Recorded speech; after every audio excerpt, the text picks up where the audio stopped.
All praise is due to Allah, the Lord of all the worlds. We praise Him, we seek His help, and we ask for His forgiveness. Peace and blessings be upon our beloved Prophet Muhammad sallallahu alaihi wasallam, his family, his companions, and all those who follow his guidance until the Day of Judgment. Dear brothers and sisters, Assalamu alaikum wa rahmatullahi wa barakatuh. Today, I want to speak about something that almost every person has experienced, yet very few know how to deal with: emotional pain. What do we mean by emotional pain? Emotional pain is a strange kind of pain, isn't it? Nobody can see it. There's no bandage for it, no crutches, no cast. You could be sitting right next to someone in the masjid, smiling, greeting them with salam, and inside, their heart is shattered into 1,000 pieces. That is the nature of this pain. It is silent, but it is heavy. It sits on the chest, and sometimes it genuinely makes it hard to breathe. Let's look at a few forms this pain takes. 1. The loss of a beloved. This is perhaps the heaviest of them all. Losing a parent, a spouse, a child, a dear friend. The world doesn't stop. Cars still honk outside, the sun still rises, but your world has stopped. Yet remember, my dear ones, this is the decree of Allah, and every single soul will taste death. Allah says in Surah Al-Imran, ayah 185, "Every soul will taste death." It is not a punishment, it is a return. We belong to Allah, and to Him we return. When someone passes away, we cannot bring them back, but we can continue loving them through dua, charity on their behalf, and righteous deeds.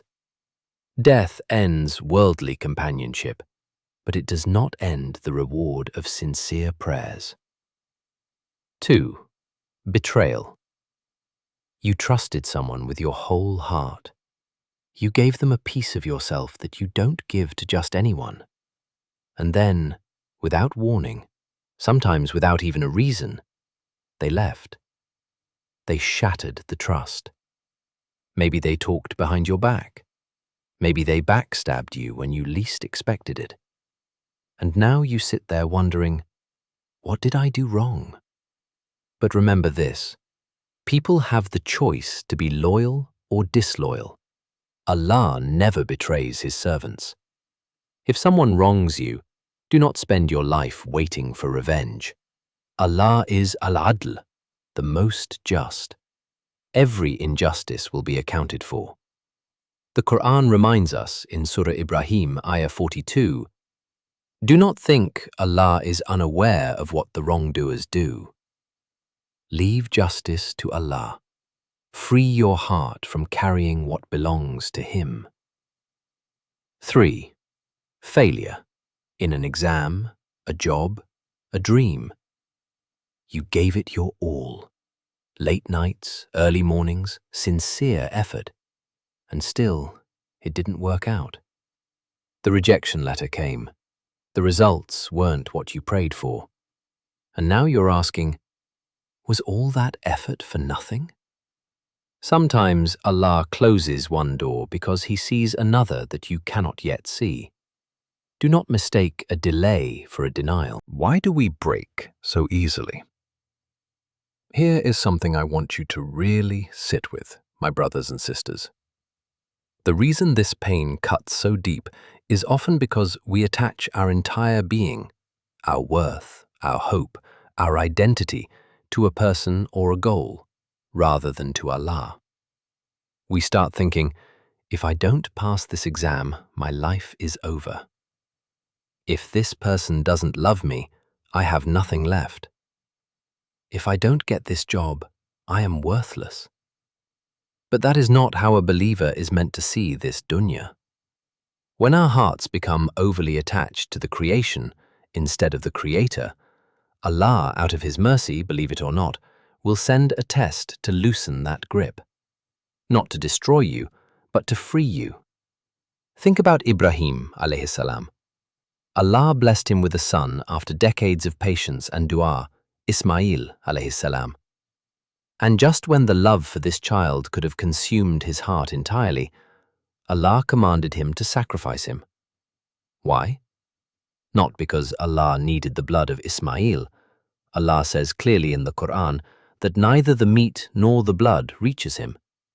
It was to purify Ibrahim alayhi salam's heart, to ensure that even his love for his own son remained beneath his love for Allah. And what did Ibrahim alayhi salam get in return for that willingness to let go? Ismail alayhi salam was returned to him. A ram was sent as a ransom, and their story became one that billions of people commemorate every single year at Eid al-Adha. That is what happens when you're willing to submit your most beloved attachment to Allah. He gives it back to you in a form far greater than you imagined, or He replaces it with something even better. Why does Allah test us? Many people ask, why me? The better question is, what is Allah teaching me through this? Allah says in Surah Al-Ankabut, Ayah 2, "Do people think they will be left alone because they say, 'We believe,' and they will not be tested?" Tests are not a sign that Allah hates you. Very often, they are a sign that Allah wants to raise your rank. The people who were tested the most were the prophets.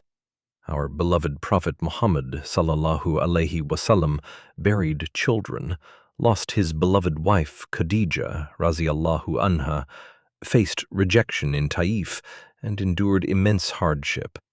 Yet every trial brought him closer to Allah. So what do we do with our pain?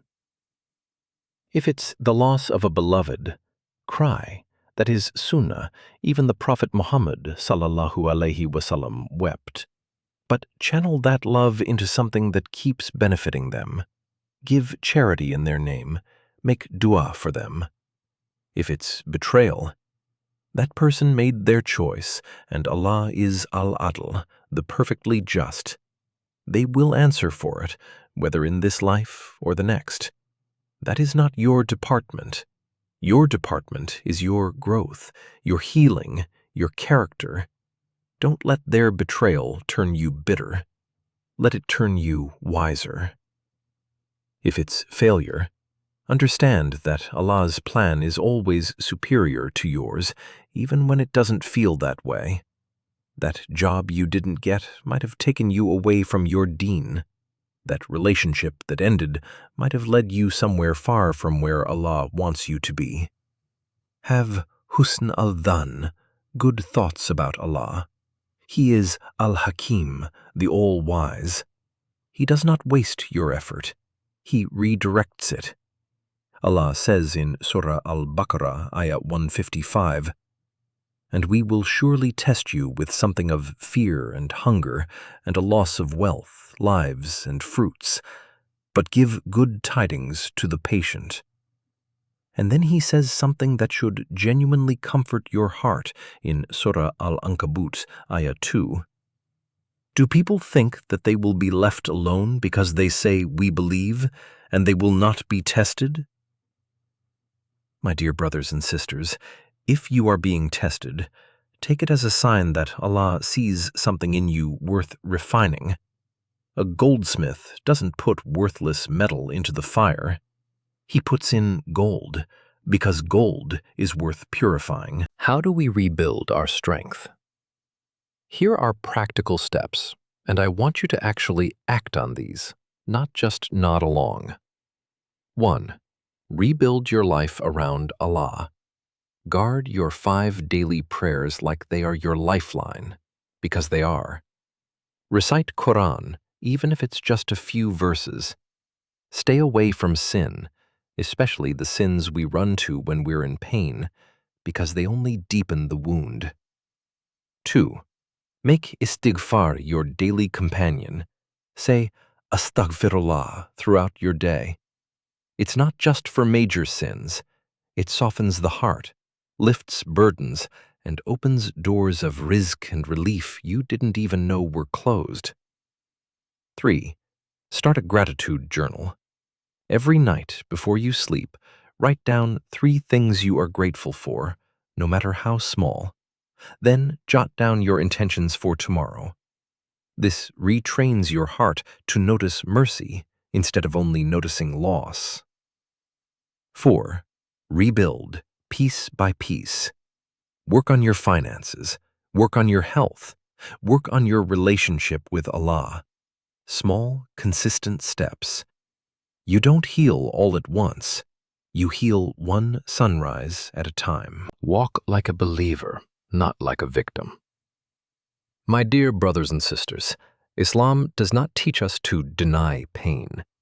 It teaches us not to let pain define us. A believer cries, a believer grieves, but a believer also stands up again, not because they are strong on their own, but because Allah gives them strength. The believer says, "My heart is hurting, but my Lord is with me. My future is uncertain, but Allah's plan is perfect. I don't know what tomorrow holds, but I know who holds tomorrow." That is real strength. My dear brothers and sisters, every scar tells a story. But your greatest story should never be about who hurt you. It should be about how Allah healed you.